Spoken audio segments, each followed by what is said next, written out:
In the morning sun where the flowers bloom, colors burst like a painter's dream come true. Roses red and violets blue, every petal whispers something new. From tiny seeds to trees so grand, every leaf and bird, it's all at hand. Hello, hello plant, welcome to the show, where every flower tells a story. Watch them grow. Hello, hello plant, in every shade and hue, for every heart and every hand, we've got something for you. Indoor greens and outdoor scenes, design your space, let your garden dreams glide. Personal touch with our garden design, free sessions to blend within your budget line. From tiny seeds to trees so grand, every leaf and bird, it's all at hand. Hello, hello plant, welcome to the show, where every flower tells a story. Watch them grow. Hello, hello plant, in every shade and hue, for every heart and every hand, we've got something for you. Now everybody, let's say hello, hello, hello, hello, hello, hello, hello, hello. Hello, hello plant, welcome to the show, where every flower tells a story. Watch them grow. Hello, hello plant, in every shade and hue, for every heart and every hand, we've got something for you, just for you.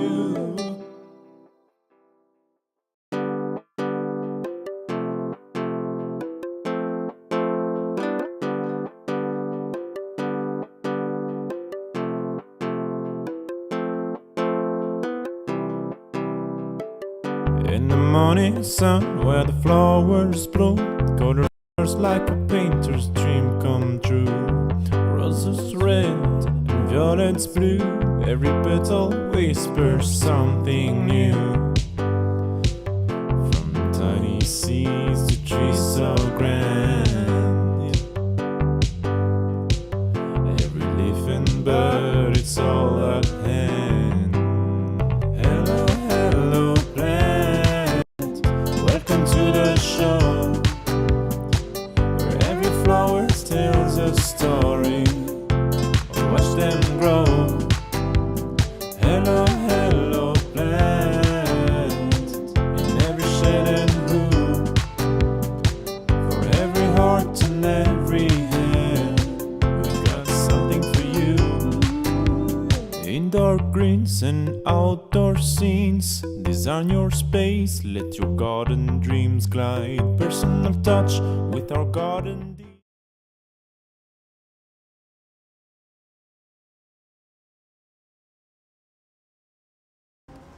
All right, hello everybody. Welcome to today's live Q&A, question and answers with Chris, where you can ask him any gardening question you may have for him, or you want to find out something or learn something new. I hope you guys can hear me okay there. Just let us know if you can't hear us too well. It is raining, it's a little bit noisy.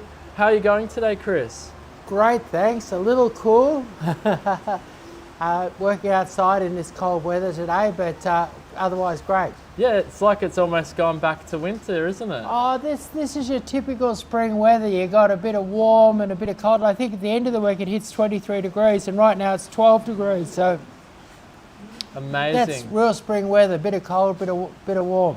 Yeah, real Melbourne weather, like 4 seasons in one day, isn't Yeah, it? yeah, that's right. All right, so normally we have Danae hosting, but you've got me hosting today, and I'm sort of operating the cameras and doing everything. So just bear with me as I get us through the questions, but please feel free to ask through. We've already. But actually, I think I need to talk about tomatoes. Oh yeah, so we had a question here from Inura asking, is now a good time to plant tomatoes? Well, it's a little bit early, but if you're keen to get into the tomato game, we've got beautiful big tomatoes right now. In fact, I'll just grab one. I'll just be 1 sec. Yep, no worries. And just while he's getting that tomato plant there, we do have lots of them here. Keep in mind we do these live question and answers, Q&As every Monday at 12 p.m. where you can join us and get the expertise of Chris answering your questions. Yeah. Now look we at go. this. That's This is a Roma tomato, and look at the size of it. This is really raring to go.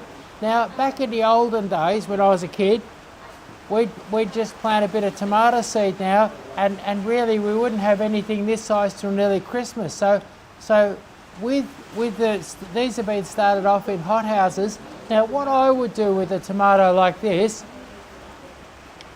is that the soil is cold, but the air is a lot warmer, you know, in springtime. So what I reckon, if you're really keen to have fantastic tomatoes, nice and early, what I'd do is I'd get this and I'd put him into an 8-inch pot. You know, that's your pot about this big. And I'd put him into an 8-inch pot. I'd put a bit of Osmocote on him. I'd put a bit of liquid fertilizer on him. And I would put him in a nice hot sunny spot, and I reckon I'd grow him there for another month or 6 weeks. And in that time he'd be up like this, and then I'd take him out of the 8-inch pot and I'd put him into the garden. And now the reason why I do that is because the air is warmer and the ground is cold. If you put him into the ground, he'll be okay, but he'll just sit there. But if you put him into an 8-inch pot and it's sitting up above the ground in nice, open, loose, good quality potting mix, he's going to grow like crazy for the next month, and then you'll really be in front. You don't really want him in a hothouse. You want him acclimatised to outside, but he'll do fantastic in say an 8-inch pot. But on the other hand, if I was about to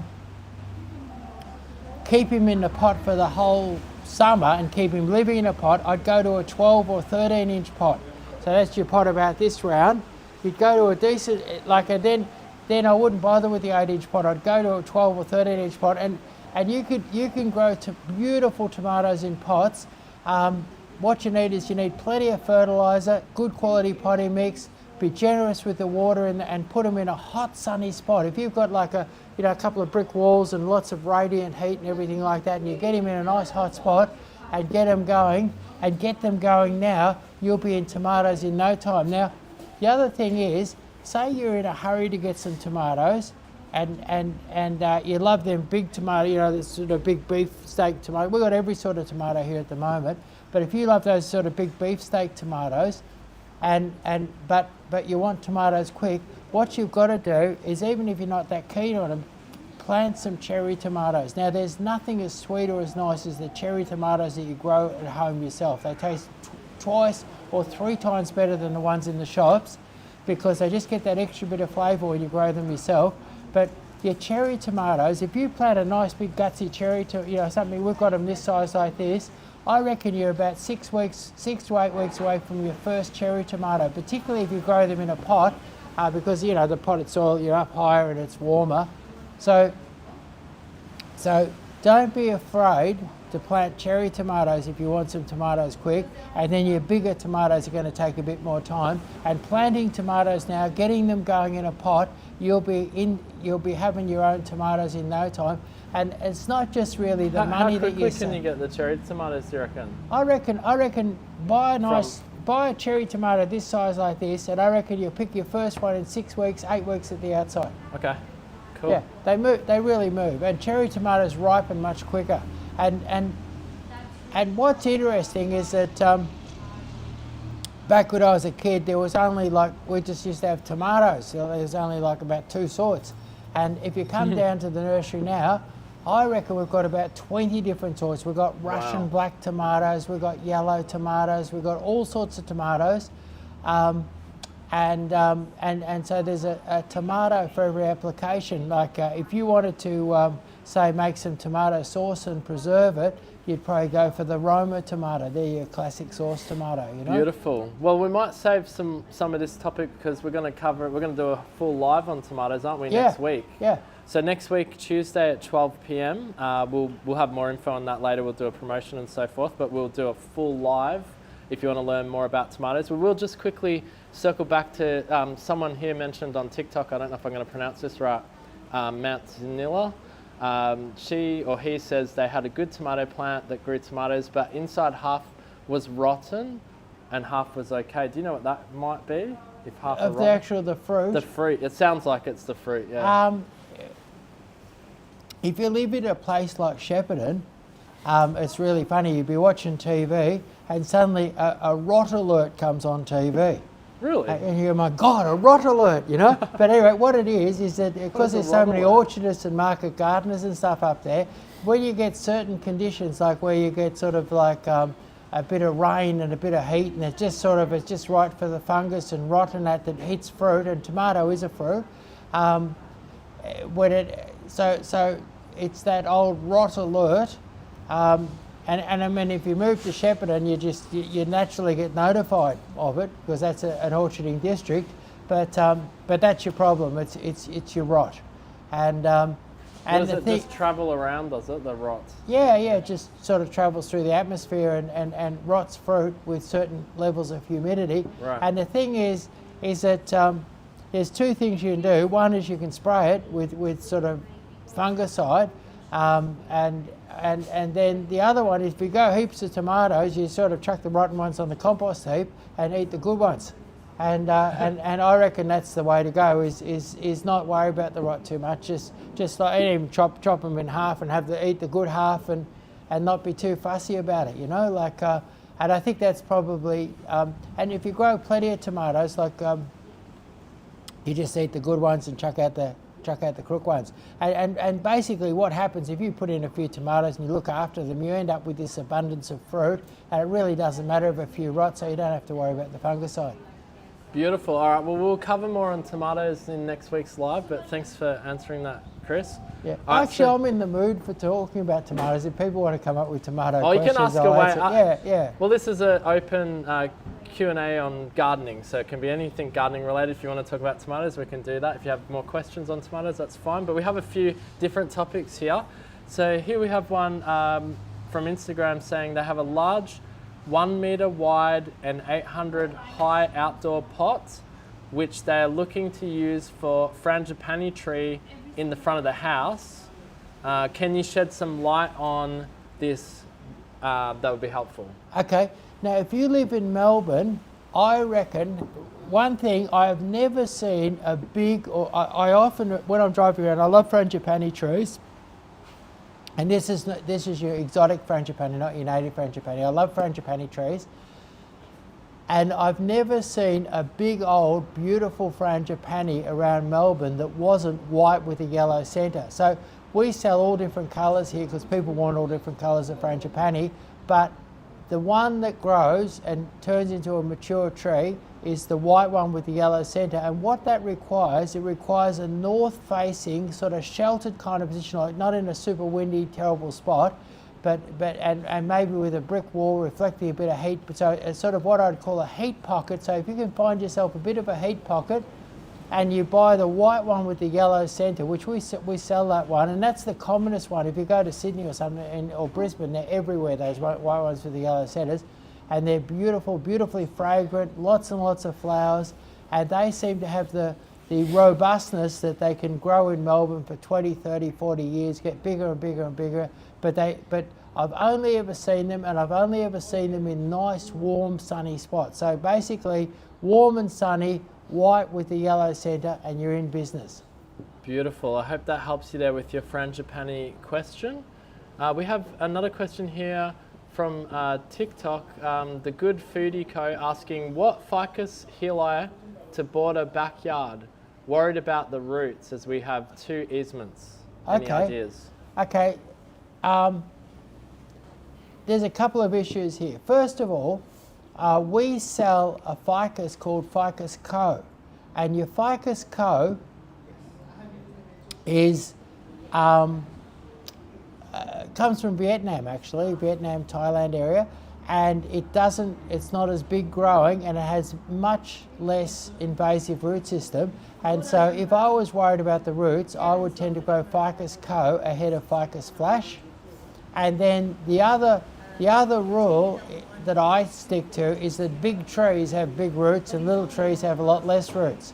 And so if you control the size of your ficus, like don't let it keep it narrow, keep it a bit shorter, trim it, keep your ficus under control, and you'll have less root.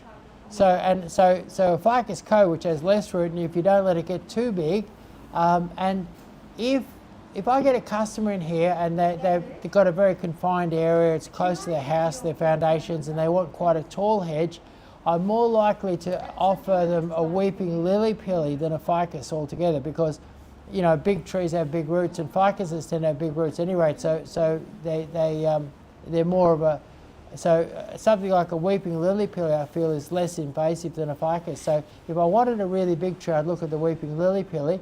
If I wanted to grow ficus but I'm worried about the roots, I'd look at a Ficus Co, which you'll find those on our website. And the Ficus Co is quite a different tree. And where it really shines is in like coastal positions with a bit of salt water and that coming onto it. But it's quite a different tree, and it has fine foliage and is more compact than your normal ficus. All right, there you go. The Good Foodie Co there on TikTok. I hope that helps answer your question there. Okay, we have another one here from Instagram, Apple Austin 98 asking, do you have any recommendations for native Australian plants, cat-friendly plants? Cat-friendly. Do you know, I've had lots of cats over the years and lots of different plants, and I reckon I've never really seen a native, like your cat would have to be a bit crazy to eat something poisonous. I think that I wouldn't be too worried. Like, I've had lots of cats and native plants and not ever really had a problem. But if I was in a small garden, things like your Coria, there's a beautiful little dwarf Leptospermum called Little Bun, lovely little, nice little bushy plant. Your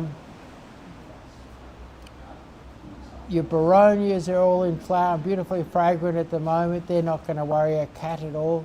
You've got what lots does of worry a cat then, Australian native-wise? Is there anything really? Or? No, I don't think so. I haven't really come across anything that was really a problem, because cats seem to be real smart and they seem to know what to eat and what to get close to and what to stay away from. Okay. Yeah. All right, hopefully that helps with your question there about cat-friendly. So it looks like you can pretty much do anything then. Yeah, I reckon. All right, awesome. All right, next question comes from Lloyd on Instagram asking, how do you get rid of clovers? I've tried weed and feed twice, but it doesn't work. Thanks, Chris. That's a toughie, how to get rid of clover.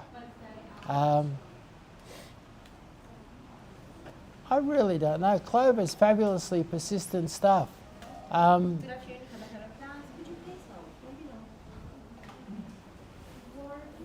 You could use a broadleaf weed killer.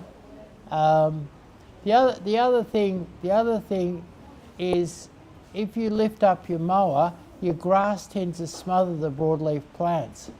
How do you mean, like the like don't mow or? so short? Like I think okay. a lot of people have got a lot of broadleaf in their garden, because what they do is they think, well, gee, I don't want to have to mow my lawn too often, so what I'll do is I'll put my mower down real low, and what happens is that when you put it down real low, you damage the grass, but the broadleaf weeds seem to come up and pop up and spread out more easily than the grass. So what happens is people who mow too short tend to end up with more problems with their with their lawn. So I like, and when my lawn gets a bit much broadleaf in it, I'll tend to lift the mower up and cut higher for a while and have more grass and less broadleaf weed, because I don't really, your broadleaf weed killer is some sort of formulation of Agent Orange. It's basically, Agent Orange was broadleaf weed killer that they sprayed in Vietnam that caused deformities, and it's quite a nasty chemical. What it does is it attacks your broadleaf plant, which could be a tree, a blackberry, or anything like that. It attacks it and causes the cells to grow at such an alarming rate that they start smashing, and it destroys the plant. But it's a sort of a it's been known to cause deformities in lots of things, and like where they used it intensively in Vietnam, it's even causing damage today, 50 years later. So it's I don't really like and so lifting the lawnmower is not a fabulous way of getting rid of the broadleaf weeds, but it certainly slows them down and doesn't cause the environmental problems that a weed and feed would. Yeah, right, okay. That sounds really good. All right, I hope that helps answer your question there, Lloyd. All right, we're going to jump back over to TikTok. We are live on several platforms right now answering your questions. So if you have any gardening questions, get them through now. All right, so this next one is, I believe he's talking about a rose, but correct me if I'm wrong. He says, what goes with, sorry, this is on TikTok, so I think it's RD is the name of the username. What goes with Halisonia rose in southeast Queensland? Heliconia rose. Heliconia, there you go. Heliconias are lovely, and is that a Heliconia? peony? It kind of looks like a giant bird of paradise, but it's more neat and wonderful. There you go. Yep. With Heliconia, like, I guess your birds of paradise, your giant bird of paradise, all have that sort of similar feel. But what you may want is something that sort of contrasts and enhances it, and that could be something like, underneath it you could be planting your what do you call it? Yeah, Jacob in the cradle. That could be a good ground cover to grow underneath your Heliconia. Or perhaps like a nice colourful little succulent could be nice underneath, and something like your I think they just, it sounds like they just want something to complement it, I believe. Yeah. So your Jacob in the cradle could do that. Okay. Jacob in the cradle, check that one out, RB. Another one here on TikTok asking from Elliot, just a suggestion on best plants for 95% shaded area. Okay, 95%. Say I wanted something big. I love the Acuba japonica, and that's a beautiful big dark green leaf and yellow spots, and grows about 1.5, 1.6 metres tall. Coming down from there and looking really fabulous is your Aurelia, and the Aurelia spiderweb. Fabulous thing, beautiful white variegation on green, looks lovely and bright.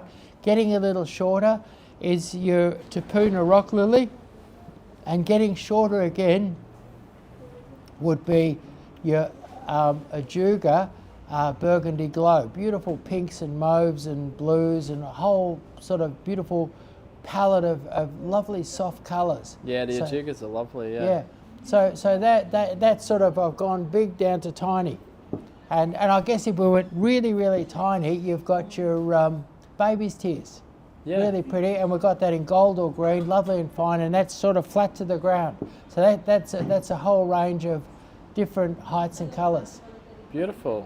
Maybe we could do have we done a live on shaded plants before? No. Shade loving plants, that's a good one, yeah. Yeah. All right, Elliot, hopefully that helps with your question. We could call it the shady side of horticulture. That would be good. All right, awesome. So we've got a question here, I believe it's from Joyce on Instagram. And Joyce is asking, hi Chris, what do you recommend to plant in a south-facing side yard in Melbourne? Thank you. Right, okay, which is back in the shade. So this is our shady horticulture day. Back in the shady horticulture. Well, hydrangea, and I love, now hydrangeas look ghastly, most hydrangeas, not all hydrangeas, most hydrangeas look ghastly in the winter. They look like something from a horror movie. And, but they're fabulous. Spring, summer, absolutely, and right into early part of autumn, they look fabulous. And then the leaves, so the leaves don't even drop off; they kind of rot off, and then they just. But anyway, the answer to that is your oak leaf hydrangea. Your oak leaf hydrangea has a really beautiful, interesting oak style leaf, nice deep green, and instead of rotting off in the autumn, it turns, as the flowers die off, your foliage turns sort of beautiful burgundies and purples, and stays there right through the winter until it comes, until the new leaves push them off in spring, and then you've got a lovely bright green, and then not long after you've got your white flowers again. So oak leaf hydrangeas, I use them all the time in my garden designs because they're the hydrangea that looks great all year round. I mean, in summer in flower, there's better looking hydrangeas than an oak leaf, but throughout the whole year, there's nothing better, particularly in June or July, there's not a better looking hydrangea than an oak leaf hydrangea, and that would be a great thing to put on the south side of your house. So hydrangeas. And then going with your hydrangeas, your rock lily, your New Zealand rock lily goes beautiful. And then your ajuga, like I just mentioned before, burgundy glow. Often I'll plant those in front of the hydrangeas just for a bit of, splash of nice winter colour. So that's 3 plants for the south side of your house. Perfect, there you go. That sounds really good. Yeah, the oak leaf hydrangea looks absolutely beautiful, and the stunning autumn colours as well. Yeah. All right, Joyce, hopefully that helps you with your south facing yard in Melbourne. All right, great. So we'll keep moving along. We're getting a few comments here. Someone wrote on TikTok, I would like to book a small garden design through Chris. You can absolutely do that. Come in. Yeah, come in and head to the love website. To do it. I think I've done 3 garden designs so far today, and I've probably got another 3 to do this afternoon. And I love doing those garden designs. It's great. It's great people coming in not knowing what to do and leaving, and they say, we didn't have a clue, but now we know exactly what to do, and they're going to make a beautiful garden. Yeah, and it's very easy to do. Just head to the website. You'll see there's a banner there for a garden design, free garden design service, or you can click on the garden services and you'll find the link to the page there and just book it in and happily get it done for you. When I was about, I think I might have been 11 or 12, and I was at the Catholic school in St Joseph's in Ferntree Gully, and it was a brand new school, and there was mud all around the new buildings, and the head priest got all of the kids to bring in whatever plants they could from home and plant up a garden. And I looked at it, and it looked like the most hideous mess I'd ever seen. At that time, I had a gardening job on a Saturday and had a bit of an idea. My mum was a very good gardener, and I had a bit of an idea about gardening. And I remember going up to Father O'Sullivan and saying, look, this garden, I think I could make it look better. How about I do a design, and we all plant to that design? And he just he looked at this fat little kid and patted me and said, look, smiled at me and said thank you and piss off. I mean, he didn't say piss off, but he more said. He thought I was joking or a bit mad or something like that. And I guess, and I could see how that school could look better. I had a vision of it, and even back then, and so there was something in that rejection that I had back then that sort of made me want to be able to express, making gardens, and that's really my idea, is to kind of give, like a lot of gardens are just a whole lot of plants put in at random that really have no impact or no real feeling or anything like that. And I really like the idea of making a garden that communicates something, that communicates some feeling about something or some idea or something about the owners or something about the house, and there's an actual communication within that garden, and that's what I work on doing.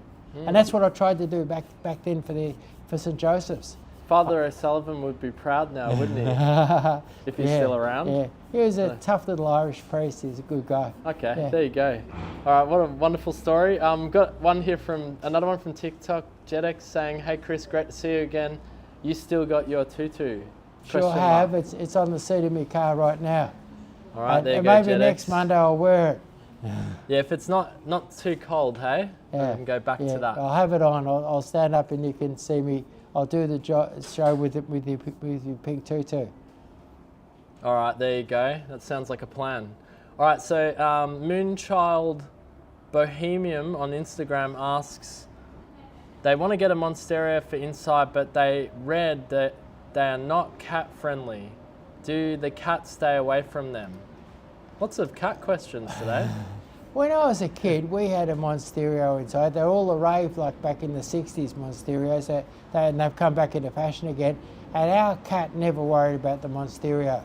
And I imagine if your cat's a bit crazy or something like that and eats the indoor plants, well then I'd keep it outside. But really, most cats don't eat things that are poisonous. Yeah, they have a natural Yeah. instinct, that's Yeah. right. All right, got Anne on TikTok asks, might you have any suggestions for yellowing Grevillea moonlight? You know, it's been a long, cold winter. I reckon I'd cultivate around it and put a nice light dose of native osmocote around it. All right. And your native osmocote is low in phosphorus and got a bit of nitrogen and potassium in it and low in phosphorus and would be the perfect thing to give it a bit of a lift after a long, cold winter. All right, there you go, Anne. So just a bit of slow release on that Yeah. should get it going again. All right, good. Briona B on Instagram asks or says, my sublime lime tree is struggling in the ground, has dropped its leaves, the soil is quite heavy clay. Should I move it out to a pot? Yes. Nice.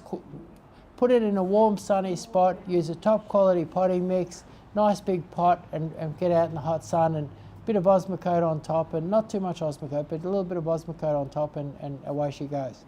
All right, there you go. There you go, Briona. Perfect, we'll take that one off there. We just got a question through on Facebook here from Lynette. Asks, hello, I'm after some white hydrangeas, not the lace ones. What height do you have? Thank you, from Lynette. Right, okay. There's two main. Your oak leaf hydrangea has a longish kind of a flower, and they're all white, and you've got little dwarf ones and that, and then you can go. Then there's the macrophylla hydrangea, which is your ball hydrangea. Your lace cap is a macrophylla as well, but you've got your macrophylla, which has the big sort of the biggish leaf and the big round flower, and then in fabulous white you've got all of your paniculata hydrangeas, and so there's your plain paniculata, and then there's different paniculata varieties, like what's very popular at the moment is Sunday Fraise. And they come out beautiful white with a sort of a big pointed flower, and a really healthy one. You get a flower about this high on a Sunday Fraise, looking absolutely amazing. And what's good about the your paniculatas is a much greater sun hardiness than your macrophyllas. So if you've got a bit of sun, you want to grow a hydrangea, and you're after white, you go paniculata. So there's three different sort of schools of thought with white, depending on sun and flower shape and shade. Perfect, there you go, Lynette. Now I'm going to let you know we're going to have to wrap up the live soon, but thank you so much to everyone who's joined us, and we're going to answer a couple more questions. Thank you so much to everyone who's given us a question so far. We are working our way through them, and apologies if we don't get to your question today. Just keep in mind we do these live Q&A, gardening question Q&As with Chris every Monday at 12 p.m. So you can just join us again on your favourite platform. We go to pretty much every platform, every popular platform at least. And yeah, you can join us there at 12 p.m. every Monday for this live Q&A. So we'll just get through a couple more. There's a Moonchild Bohemian on Instagram just says they're currently studying horticulture, and they just said they love your page and videos. Oh, thank you very Nice much. comment there. All right, good. And then we do have a question here from Lucci's mum. Are there any natives that can tolerate wet feet? Yes. First of all, there's all your grasses. Your dianellas, and they'll take the wet feet. And then I found lily pillies are quite good with wet feet, and some of your tea trees, So lily pillies, tea trees, and all of your grasses, your goodenias are quite good in the wet. And there's probably, I'm not a super duper native expert, but there's probably quite a few more. There'd be a few different gum trees that would take, wet and flooded conditions, like your red gum obviously can take prolonged flooding and quite serious bits of wet. So yes, there are, quite a few. And your tea trees make up a wonderful, interesting range of native plants, and they'll all take quite a wet. Perfect, position. and you can do hedging out of those, can't you? Yeah. All right, there you go, Lucci's mum. I believe that's the name of the dog there, Lucci. All right, cool, and just circling back to TikTok, Anne, who we answered before, she says she's in Southern California going into fall, and just thank you for the info. No worries. All right, good, and then one last one here. This one here's a good one. So from Jay on TikTok, how can I prepare my blueberry plants for spring? Anything they can do to ensure that blueberries are many? Well, your blueberries are on the move now, and you couldn't go wrong with a bit of fertiliser. Osmocote would be kind of a good all-rounder, maybe even a bit of liquid fertiliser. But basically, you could feed them, you could cultivate and loosen the soil around and aerate the soil around the base of them, and that'd really be it. All right, there we go, Jay. All right, and thank you to everyone who asked a question today. We will wrap up this live here at this point, but really appreciate all the questions and comments that came through today, and we love answering them for you. We do this live every Monday at 12 p.m. with the live Q&A with Chris, and tomorrow we're going to be doing a very special live at 12 p.m. Standard Eastern Time on all of our social platforms on hydrangeas. Do you want to just give a quick sort of like a promo on what that might be about, or I mean, there is a promo on it, but like, do you just want to give us a quick cap on what it might be about tomorrow? Yeah, look, what it is, hydrangeas are really popular at the moment, and I might even tell a story. I was actually brought up on a farm that was originally a hydrangea farm, and we had a big field of hydrangeas which we used to harvest to help pay the mortgage there. When I was a little kid, and I can remember as a child carrying great big lots of hydrangeas, and what we do is we cut the flowers and we put them in a big hessian sheet, and each of the kids would grab a corner of the sheet, and we'd carry 40 or 50 flowers at a time up the hill to the house for bunching. And so I've got a long history with hydrangeas. But what's interesting is hydrangeas, if you understand them, are very versatile and useful plants that could be grown in pots. You can bring them in flower indoors. They can be grown in the garden in all different situations in the garden. They have quite a good sort of landscaping application. And the thing to get the best out of hydrangeas, it's good to understand the different types of hydrangea available and then how to use them. And that's really what I'm going to be talking about, the different types of hydrangea, how to use them, how to get the best out of them, grow them in pots, grow them in the garden, mass plant them. I'll be basically taking you through the gambit of what is now a very, very popular plant. Awesome. Okay, so join us tomorrow for that live if you're interested in hydrangeas and you want to learn more and you've got questions about them, or you just want to get the info and education on them. Definitely join us tomorrow at 12 p.m. And thank you again to everyone for joining us today. We'll be back next Monday at 12 p.m. Cool.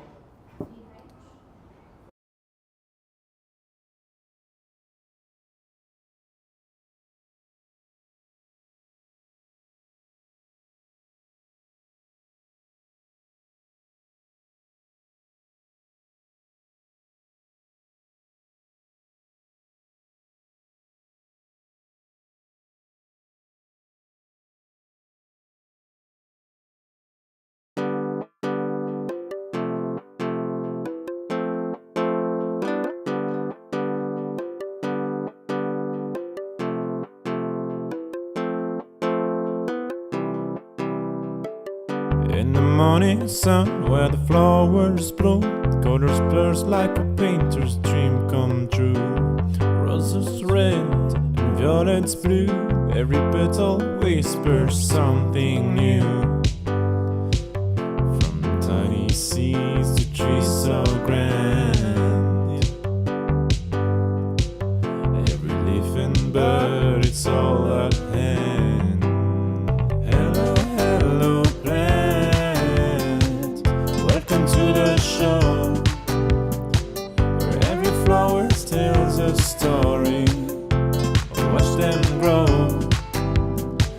Hello, hello, plant. In every shed and room, for every heart and every hand, we've got something for you. Indoor greens and outdoor scenes, design your space, let your garden dreams glide. Personal touch with our garden design, free sessions to blend within your budget line. Alright. From tiny seeds to trees so grand, every leaf and bird, it's all at hand. Hello, hello, plant. Welcome to the show, where every flower tells a story. Watch them grow. Hello, hello, plant. In every shed and room, for every heart and every hand, we've got something for you. Now everybody, let's say hello, hello. Hello, hello. Hello, hello. Hello, hello.